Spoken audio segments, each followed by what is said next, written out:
I think Indigenous people have an understanding that it's an attitude towards humility, that we don't know everything. We are in the process of learning from our elders, and our elders hold so much knowledge, and that we are not individuals isolated from each other. And I think that's very different from a Western idea of what an artist is. They're like these solitary, kind of tortured heroes that have this inspiration and create, their own vision. But I really draw from the knowledge that comes from my community. And so that is, I think, quite different in terms of how I think about my work. And I think about how my work can unlock or even open an audience to the wealth of knowledge that kind of is behind me in my community. I started working with assistants probably about 20 years ago. That happened at a time when my friends and colleagues were watching me run around like a chicken with its head cut off, trying to do everything myself. Building a team was about increasing productivity, and then the challenge there was, how do I work with a team? How do I disseminate my ideas to a team? And how do I get a team to help me execute my vision? We'll want to have the opposite side of that one. You're going in here and you're doing that here. Onto the canvas, and then and that would create an outline for.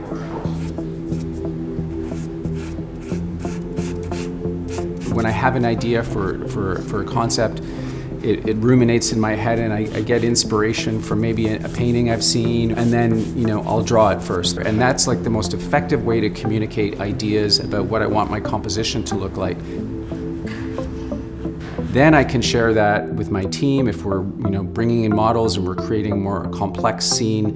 And then we go to a photo shoot stage. Some of you will be in the kiddie pools today, a bunch of you into a boat.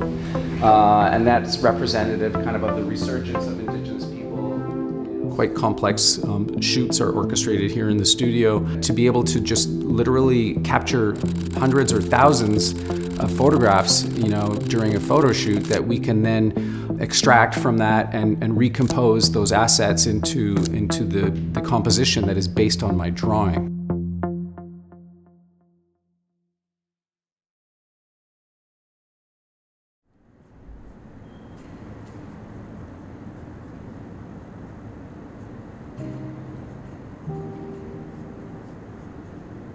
I am in love with the drawing process because it's the most pure in a way. It's literally my own imagination and a pencil or a piece of charcoal on paper.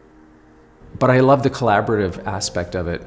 I love working with my team. I have several pairs of eyes on my drawings, on these assets, these digital photographs as we move towards a composition. So I'm taking their feedback and we're all working together. So that's really invigorating in terms of, a collaborative process. Noticing these lines here that can't take down. Oh, right. That's what's super exciting too about actually making paintings, is that you might have these ideas in your head that started as a drawing or whatever, but then when you actually go to make it, something magic can happen. There's a kind of interesting kind of chemistry that happens with paint on canvas. It's so different than photography. It's literally just these lenses here and your own hand, that then can really create something wonderful.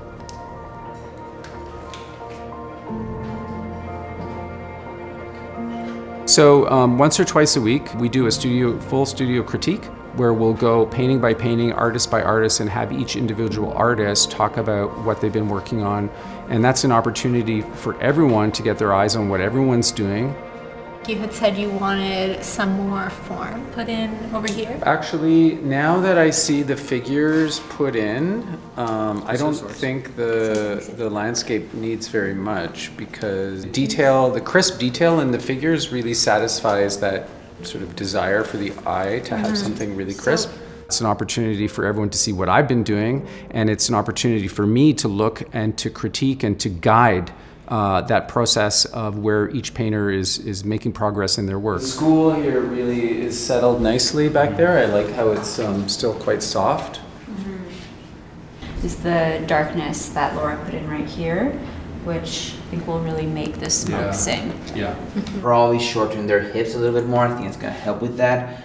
So don't touch it again. Don't touch it. Leave it alone. How many layers do you think you I use that sort of subversion of power dynamics, conventional power dynamics in my work to talk about the colonial project. And it's a way to challenge the history telling. It's a way to challenge the authorship of history. It's a way to challenge the storytelling of this continent, which is very subjective, which is really about a settler perspective and has nothing to do with Indigenous perspectives.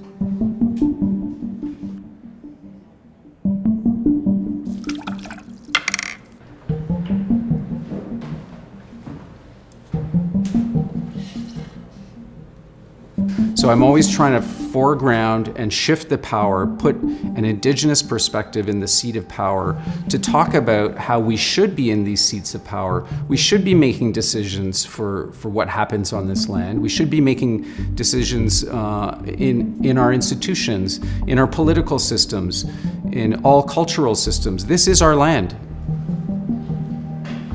So I'm always trying to scratch at that layer and reveal that there is this whole world, there's all of this depth and knowledge in our language, in our cosmologies that has been overlooked, underestimated right from the very beginning. And we've been essentially obliterated from that art history because we were convenient sort of side players in this story that the settlers told about North America.